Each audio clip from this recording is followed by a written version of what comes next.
जायदाद में, विरासत में बँटवारा होता है, ये किस हिसाब से होता है? देखिए, कुरान मजीद फ़ुरक़ान हमीद ने ये इरशाद फरमाया यूसिकुमुल्लाहु फ़ी औलादिकुम लिज़्ज़करि मिस्लु हज़्ज़िल उन्सयैन। बुनियादी तौर पर कुरान ने ये बात फ़र्ज़ की है कि आपने इस अंदाज़ में तक़सीम करनी है जो अंदाज़ कुरान ने बताया है। इस्लाम चूँकि मुआशरे को फलता-फूलता देखना चाहता है और हर आदमी का जो है वो उसकी ज़िंदगी की आराम, आसाइश, उनका ख़याल देखना चाहता है। इसलिए जब कोई इंसान करीबुल मर्ग होता है तो उसको इस्लाम ये हक देता है कि वो वसीयत करे, लेकिन वो कुल माल की वसीयत नहीं कर सकता, वो 1/3 माल की वसीयत करेगा। और फिर ये भी देखिए कि कुरान मजीद फ़ुरक़ान हमीद ने जहाँ ये बात इरशाद फरमाई है, वहाँ साथ में ये इरशाद फरमा दिया कि ये अल्लाह ने लाजिम कर दिया है। और इसको आजकल बहुत ज़्यादा कुरान मजीद की इस आयत पर तनकीद की जाती है कि देखिए कुरान जो है ना वो औरतों के हुकूक माज़अल्लाह जो है वो अदा नहीं कर रहा या गसब कर रहा है, इस तरह के अल्फाज होते हैं। कुरान मजीद फ़ुरक़ान हमीद ने ये कहा है कि लिज़्ज़करि मिस्लु हज़्ज़िल उन्सयैन, जो दो बहनों का हिस्सा है वो एक भाई, यानी दो बहनों जितना हिस्सा एक भाई को मिलेगा। तो अब इसमें फिर वालिदैन का है, अगर बहनें ज्यादा होती हैं तो कुरान मजीद फ़ुरक़ान हमीद ने इस आयत में आगे चल के पूरी एक तफसील हमें बताई है। तो कुरान मजीद फ़ुरक़ान हमीद ने एक ये बात जो की है कि औरत को आधा मिलेगा और मर्द को यानी लड़के को ज्यादा मिलेगा। तो उसकी एक वजह ये भी है कि देखिए, अगर औरत बेटी है तो उसका हक है, वो बहन है तो उसका हक है, वो बीवी है तो उसका हक है, वो माँ है तो उसका हक है, यानी इतने हक उसको मिल रहे हैं। और फिर उसके कांधों पर कोई जिम्मेदारी इस्लाम नहीं डालता, कमाने की तमाम तर जिम्मेदारियां वो मर्द के कांधों पर डाली जाती हैं। लेकिन कुरान का आप उसलूब देखिए कि इन आयात का सियाक व सबाक देखिए। ये जो आयात मैंने, ये जो आयत जिसकी तरफ मैंने इशारा किया, इससे पहले क्या है? इससे पहले ये है कि जब किसी आदमी का इंतकाल हो जाए और जब आप विरासत तकसीम कर रहे हो तो उस लम्हे कोई लोग आ जाएं, गरीब, मिस्कीन, बेसहारा, तो उनको झिड़क कर वहां से दूर नहीं करना चाहिए, उस मौके पर उनकी भी कोई खिदमत कर देनी चाहिए। और फिर कुरान आगे क्या कहता है कि अगर किसी ऐसे आदमी का इंतकाल हो जाए कि उसके बच्चे छोटे हैं, जाहिर है कि वो छोटा बच्चा तो अभी वो मुकल्लिफ नहीं है, जब नमाज रोजा उस पर नहीं है तो उसको माल कैसे दिया जाएगा?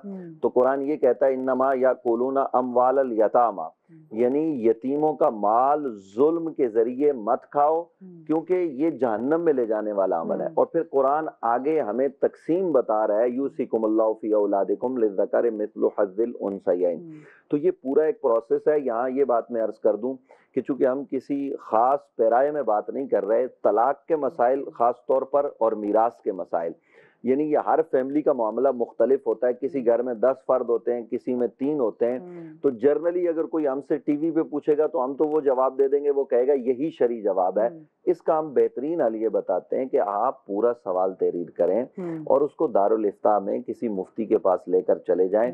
वो आपसे पूछेगा कि क्या जिस आदमी का इंतकाल हुआ उसके वालिदैन जिंदा हैं, उसके बच्चे कितने, कौन कौन लोग हैं। देखिए, बाज लोगों को ये मसला नहीं पता होता कि एक आदमी है, यानी मिसाल के तौर पर एक बुजुर्ग हैं, उनका बेटा फोत हो गया और उनके बेटे की आगे औलाद है। अब जब जायदाद की तकसीम का मरहला आएगा, उनका दादे का इंतकाल हो जाता, तो क्या दादे के इंतकाल के बाद पोतों को ऐसा मिलेगा या नहीं मिलेगा, ये एक सवाल है। तो शरीयत कहती है नहीं मिलेगा। तो क्या किया जाएगा?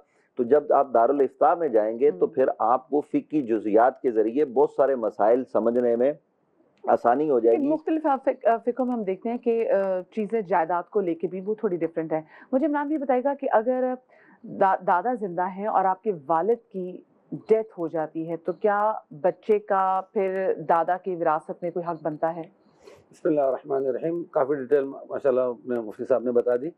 इसमें जो उसूल शरीयत ने बयान किए हैं वो यही है कि इसमें असबा होते हैं, गुज़ुल अरहाम होते हैं, और जितना इमीडिएट फैमिली होती है ना उसका पहले राइट होता है। जितने उसमें कम होते जाएंगे फिर दूसरे जो सेकेंडरी होंगे उनका राइट बनेगा। तो सबसे पहले तो वाइफ और बच्चों का उसके अंदर हक होता है, फिर उसके बाद सेकंड जनरेशन है पोते की। तो उसमें कंडीशन थोड़ी सी मुख्तलिफ हो जाती है कि दादा अगर जिस वक्त इसके लड़के के किसी बच्चे के बाप का इंतकाल हुआ, उसके बाप हयात हैं, दादा हयात है, तब तो फिर दादा की मिरास में इंतकाल के बाद पोते को मिरास नहीं मिलेगी। लेकिन कभी ऐसा होगा दादा का इंतकाल पहले हो गया, बाप जिंदा थे, लेकिन दादा की मिरास तकसीम नहीं हुई थी कि उसके बाद वो इनके वालिद का भी इंतकाल हो गया, तो उस सूरत में जो बाप के हिस्से में तरका आना था, तो जब दादा की मिरास तकसीम होगी तो पोतों को उसमें हिस्सा मिलेगा। क्योंकि उस वक्त हुआ यह है कि दादा का इंतकाल बाप की मौजूदगी में हो चुका। ये थोड़ा सा टेक्निकली फर्क है, यानी बाप मौजूद है इनका लड़के का, और मौजूद होते हुए उनके वालिद का इंतकाल हो गया, दादा जिसको हम कह रहे हैं, और उस वक्त मिरास तकसीम नहीं हुई। आजकल यही होता जा रहा था। फिर बाद में कभी वो 20-25-30 साल बाद जायदाद तकसीम हो रही है, उस वक्त पोते भी बड़े हो गए मौजूद हैं, तो उस वक्त फिर उनको अपने बाप की निस्बत से वो हिस्सा मिलेगा जो बाप के हिस्से में आना था, उस वक्त नहीं मिला उसको, तब वो बाप के तरके में शामिल होकर इस पोते को मिल जाएगा। डायरेक्ट जो है वो दादे के उसमें पोते की मिरास नहीं होती। नहीं, क्योंकि देखिए अगर बाप की डेथ हो जाती है, बाप जी एक मैं ये ऐड कर दूं कि अगर ऐसी सूरत-ए-हाल किसी घर में पेश आ जाए कि बेटा फोत हो गया, दादा मौजूद और आगे पोते हैं, तो अब शरई तौर पर उन पोतों को दूसरे भाइयों की मौजूदगी में तो हिस्सा नहीं मिल सकता।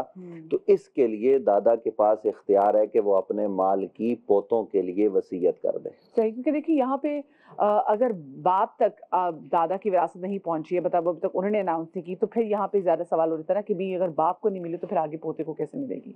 जी जज़ाकल्लाह, तमाम तारीफ़ें खुदाए बुजुर्ग बरतर के लिए जो तमाम जहानों का पालने वाला है। दुरूद ला महदूद महबूब रब्बुल वदूद राहतुल आशिकीन मुरादुल मुश्ताकीन हज़रत मोहम्मद मुस्तफ़ा आपकी आले पाक आपके जाने सार अंसार और असाब पर मीरास के हवाले से इंतहाई उम्दा गुफ्तगू हो रही है और इंतहाई मयारी किस्म का मौजू है आजकल, बल्कि हमेशा हर दौर में ये मसला रहा है।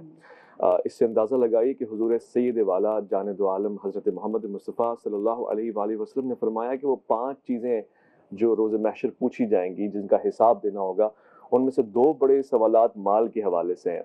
यानी अगर 100 नंबर का पेपर है तो 40 मार्क्स तो इस हवाले से आपको आंसर तैयार करना चाहिए। कुरान ने वाज़ेह तौर से इसकी निशानदेही फरमाई, वतअकुलून तुरासा अकलन लम्मा वतुहिब्बूनल माल हुब्बन जम्मा।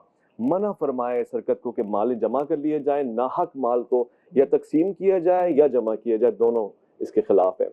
यहाँ तक कि हुजूर सैयद वाला जाने दो आलम हज़रत मोहम्मद मुस्तफ़ा सल्लल्लाहु अलैहि वसल्लम ने फरमाया कि वो शख्स जो किसी वारिस की मिरास को हड़प कर जाएगा, नहीं देगा, उससे जन्नत की मिरास भी छीन ली जाएगी। ये बहुत बड़ा कानून है। देखिए, ये नहीं देखा कि मुसलमान है गैर मुस्लिम है, अदल का कानून जो है अदलु हुवा अक़रबु लित्तक़वा। इस्लाम दुनिया में अदल के मयार को वाज़े करने के लिए आया है। यहाँ तक कि गैर मुस्लिम भी आपसे आके कहें, और हुजूर के दौर में ऐसा होता था कि जी हमारी मिरास का मसला है, हल फरमाइए। अगर आप अहले किताब होते थे, अहले किताब को उनकी किताब से फैसला फरमाते थे। अगर अहले कुरान है तो फैसला अदल के ऊपर मबनी आप हमेशा बयां किया करते थे। आज देखिए ना, ये मसला जिसे आप डिस्कस कर रही हैं, कितना ही गैर मुतवाज़े तौर से हमारे सामने आता है। बहनों बेटियों को मिरास से दूर कर दिया जाता है। अच्छा, ये मैं आपको बहुत कैटेगोरिकली बताऊं कि हमने इसको कंपैरेटिवली स्टडी किया है। ये कह देना कि बेटे का हिस्सा डबल है और बेटी का हिस्सा 1 है, ये वाकई इस्लाम का कानून है। मगर किस माशरे में? इस्लामी माशरे में। उस माशरे में कि जब बीवी को हक महर मिल जाता है, उस माशरे में कि जब औरत सोना पहनती है, मर्द नहीं पहनता सोना, ये सारा माल उसी के लिए होता है। उस माशरे में कि जब बेटी बहन की कफालत मर्द की जिम्मेदारी होती है, यहाँ आपने बहन बेटी को नौकरी के लिए छोड़ दिया है, उसको आपने यतीम है, बेवारिस है, कुछ भी आपने हाल हवाल नहीं लेना, बेवा है, कोई खैर खबर नहीं लेनी है, फिर उस पर आप कह रहे हैं कि बेटे का हक दुगना है, तो आप पहले उसके बुनियादी हुकूक अदा करें। वो जो ले दे के उसकी मिरास बनती है उसको भी आप अदा कर जाएंगे और बुनियादी हुकूक पहले नहीं देंगे। यानी तवाज़ो और अदल का माशरा होना चाहिए। आज चूंकि मिरास पे गुफ्तगू हो रही है, मैं चाहता हूं कि इस पे अपना हक अदा करूं। आज जुमा है और सैयदुल अय्याम में जनाब शाह अब्दुल लतीफ बिटाई का उर्स भी जारी है सिंध में। सिंध भर में शाह साहब के अकीदतमंद मोहब्बत करने वाले उनके दरवाजे पे, उनकी दरगाह पे, उनकी बारगाह में खड़े होकर उनसे जो इल्म की मिरास ले रहे हैं उस पे इज़हार तशक्कुर कर रहे हैं। हज़रत अल्लामा इकबाल ने कहा था कि बाप का इल्म अगर बेटे को नाज़बर हो तो फिर काबिल मिरास पदर क्यों करो। तो हकीकी तौर से बेटियों की मिरास तो एक मौजू है, मगर पूरी उम्मत ने जो मिरास इल्म की पाई थी, उलमा से जो लेनी थी, वो भी हमने खो दी है। हज़रत शाह अब्दुल लतीफ बिटाई का एक शेर बड़ा मशहूर है, चाहता हूं कि उसको सिंधी जुबान में पढ़ के डेडिकेट करूं। अखड़ पर अलफ जो वर्क सब विसार, अंदर तू उजार पन्ना पढ़ंदे केतरा। आपने एक और जगह फरमाया कि काढ़े थीजे कन्न काढ़े थीजे वाट, काढ़े तीजे बकरो काढ़े तीजे काट। यानी कभी झुक जाओ जहां झुकने की जगह है, सबमिसिव हो जाओ जहां सबमिसिव होने की बात है, और जहां पे हो हल्का है यारा तो बरेशम की तरह नरम, रज़्म हक़ व बातिल हो तो फौलाद है मोमिन। तो ये हमें मिरास से शाहसाई से मिला है। इस पे मजीद इंशाल्लाह गुफ्तगू हो बिल्कुल सकती ही है। मज़ीद हमारे साथ केस स्टडी में इनसे ही बात करेंगे। लेकिन मैं ये बात करूँ कि हमारे यहाँ ना मुआशरे में हमारी माँओं, बहनों, बेटियों का ना अब ये दिमाग ऐसा बन चुका हुआ है कि जहाँ उनको ये बोलेंगे ना कि बेटा आप अपना ना जायदाद का आपके भाई को ज़रूरत है, देखो तुम्हारी तो अच्छी जगह शादी होगी, तो अपनी जायदाद माफ़ कर दो। देखो तुम्हारा भाई कितना कमज़ोर है, वो कैसे कमाएगा, वो कैसे अपने लिए घर बनाएगा, तुम लोगों ने हिस्सा माँग लिया तो। तो बहुत सारी फिर जो बहनें हैं ना, ये ख़वातीन के मैंने देखा है माइंड ऐसे बन चुके हुए हैं कि वो अपना हक माफ़ कर देती हैं। हमने उनको कम ही देखा है कि वो जाएँ।